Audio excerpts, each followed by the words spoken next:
والسلام على رسول الله الكريم نبينا وحبيبنا محمد وعلى آله وصحبه ومن اتبعهم بإحسان إلى يوم الدين. اللهم لا سهل إلا ما جعلته سهلا وأنت تجعل الحزن إن شئت سهلا. أما بعد، السلام عليكم ورحمة الله تعالى وبركاته.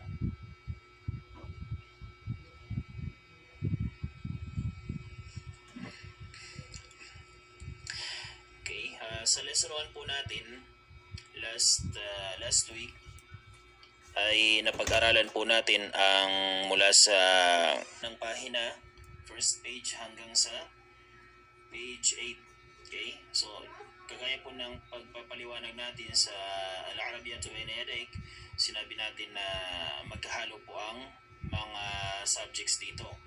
Okay, magkahalo po sila. May tinatawag na tarakibun nahwiyah, may al-qira'ah, al-kitaba, fahmul masmu', okay, at iba pang mga aralin sa aklat na ito. So ang gagawin natin, okay, mayroon ding hiwar, may conversation din sa aklat na ito. Ang ating pamamaraan sa pagturo ay by page, okay? Bawat pahina, kung ano ang nakalagay sa unang pahina sa page 1, yun po ang ating papaliwanag. Halimbawa, meron po tayong hiwar, yun po ang ipapaliwanag natin sa abot na makakaya sa wikang Tagalog. Pagdating sa page 2 or page 3, kung meron man diyang al-qira'a or al-kitaba, ganoon din po ipapaliwanag natin inshallah. So per page po tayo. So last week, natalakay po natin ang page 1 hanggang page 8. Alhamdulillah. So ngayon, dito na po tayo sa Ad-Darsul Rabi'u. Okay? Ad-Darsul Rabi'. Ito po ay lesson 4 pero sa atin ay lesson 2 sapagkat weekly po ang pasok natin, once a week lamang. So ito ang ating pangalawang lesson. So every lesson sa bawat dars natin, bawat aralin, pwedeng makapagpaliwanag tayo ng dalawang aralin, okay, dalawang dars, 3, 4 o higit pa. Depende po sa page, pahina na dadatnan po natin o saan man tayo aabot inshallah subhanahu wa ta'ala, sapagkat meron po tayong 2 hours sa pagtuturo, 1 to 3 p.m. Kahit lumagpas tayo ng kaunti, 3:20 or 3:30, wala akong problema inshallah. Okay? So ngayon, dito po tayo sa page 9. Okay? Sa mga may kitab, may mga hawak na aklat, nakapag-download ng PDF, page 9 po tayo mag-uumpisa ngayon sapagkat page 8 po yung last natin.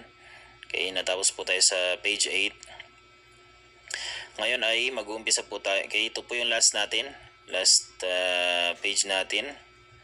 At ngayon inshallah, dito po tayo sa page 9. Okay. Sa page 9, al-wahdatul ula, meron po tayong mufradatun idafiyatun. Okay, meron po tayong okay, welcome po Sister Hanifa. Waalaikumsalam warahmatullahi wabarakatuh.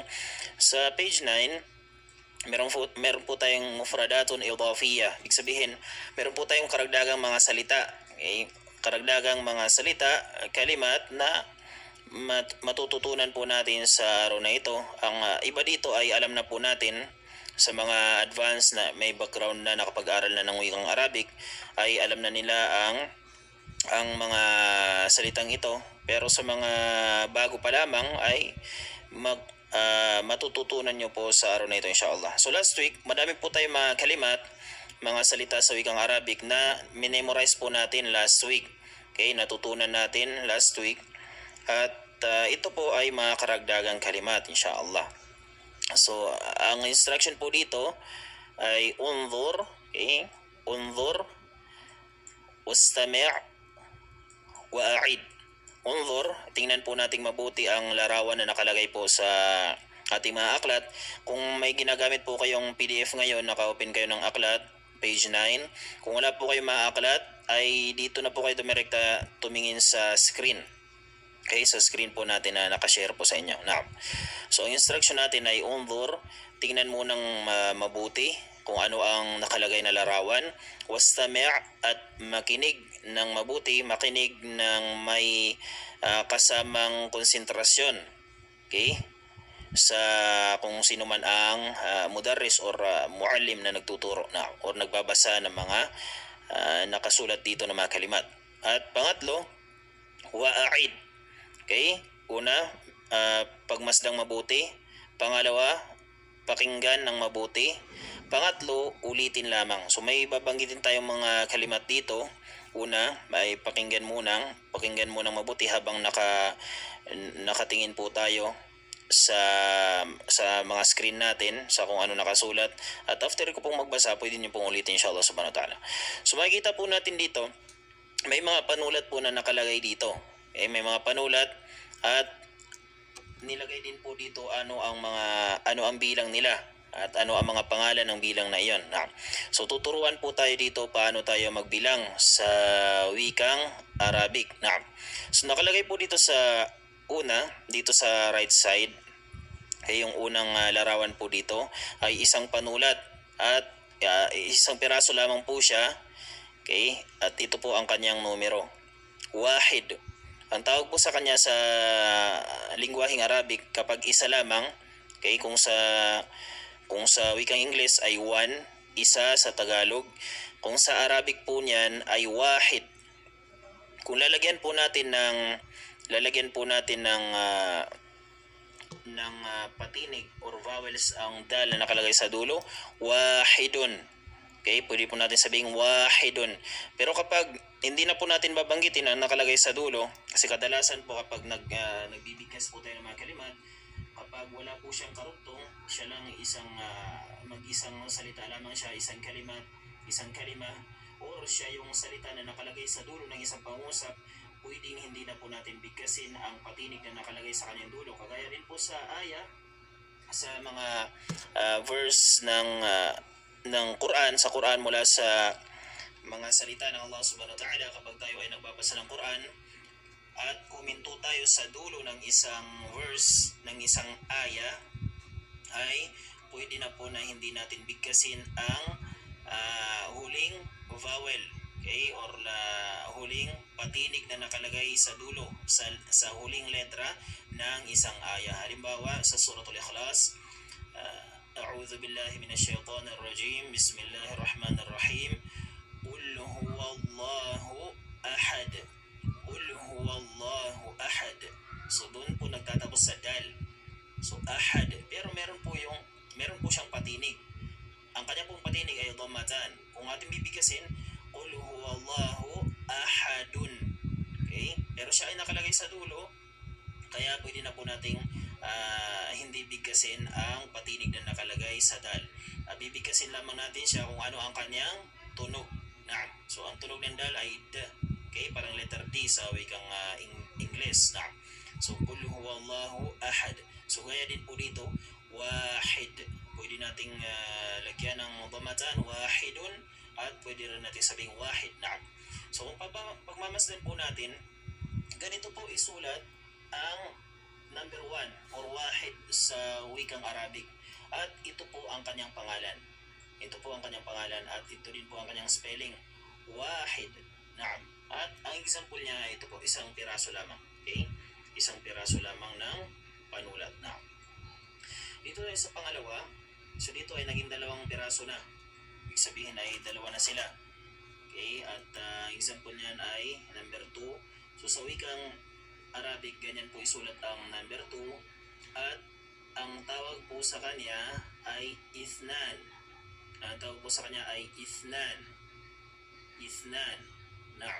Ithnan, o kung lalagyan po natin ng patinig ang nakalagay sa dulo na harf, ithnani. Dito po sa ithnan, marami po ang nagkakamali dito. Minsan sa beginners, intermediate, or minsan kahit advanced, nagkakamali po sa pagbigkas sa kanya. Ano po ang sinasabi natin? Sinasabi natin ithnain. Kapag nagbibilang tayo, sinasabi natin wahid, ithnain. Wahid, at sinasabi natin ithnain. Ithnain or ithnaini. Wahid, ithnain. Wahid, ithnain, thalatha. Ganyan po. Ithnain, mali po kapag sasabihin natin ithnain. Ang tama po ay wahid. Kung pong number 1. Number 2 ay ithnani. Okay, hamzatul wasli. Tapos tha, noon. After po ng noon, kailangan alif po ang ilagay natin. Ithnani. Ithnani. Naam. Ithnani. Kailan po siya magiging ithnain? Nagiging ithnain po siya kung may nauna po sa kanyang salita na nagpapakasra sa kanya. Okay, nagpapakasra. Okay, kung sa mga nag-aaral ng nahu or may mga estudyante tayo na nag-aaral ng nahu or may alam sa nahu or kahit ngayon pa lamang, kung meron pong nagpapakasra, ang tawag po sa kanila ay huruful khafdi or huruful jar. Ang ginagawa nila ay ginagawa nilang kasra ang susunod sa kanilang salita. Pero ito ay pangdalawahan kapag may nauna na nagpapakasra, kagaya po ng min, ila, an, ala, fi, okay? Or lam, alba.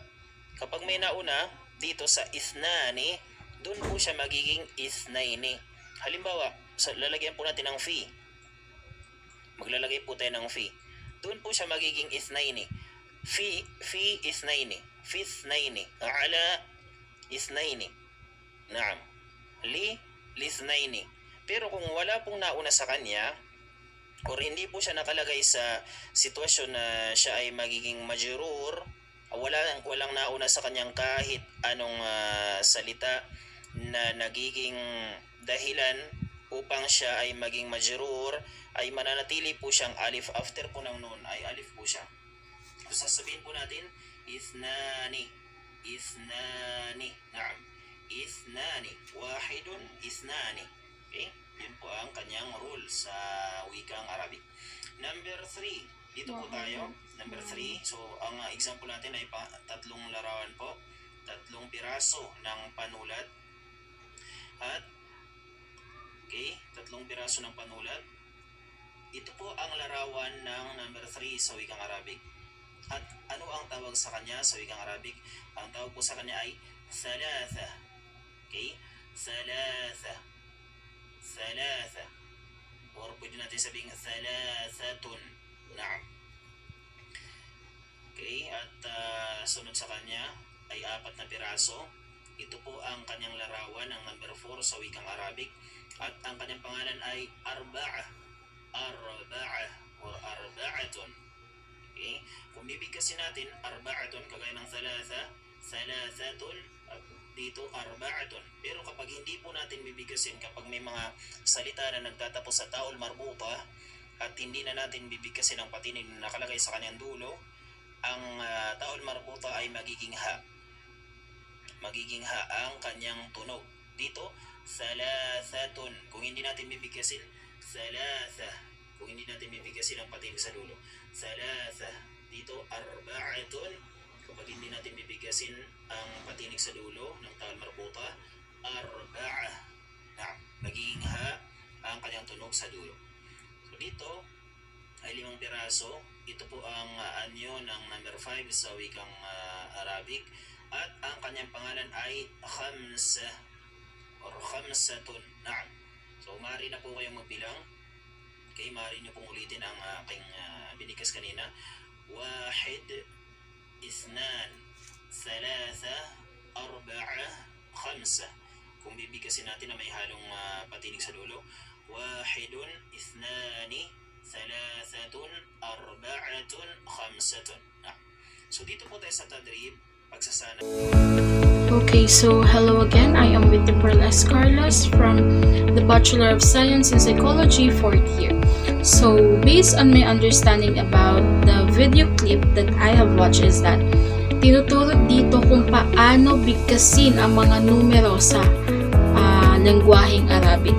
So, I just noticed that those words 1, 2, 3, 4, and 5, there are different ways of saying those words, and as a non-Muslim, it is really hard for me to comprehend those words since it is very unfamiliar to me and a new word to hear.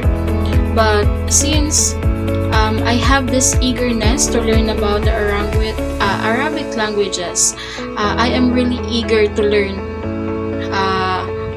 I am really eager to learn this subject, and I know for myself that there is always a room for improvement or for a new learning. So for everything that I have watched, I think it is a helpful way for me to know basic words from the Arabic. So that's it. Thank you.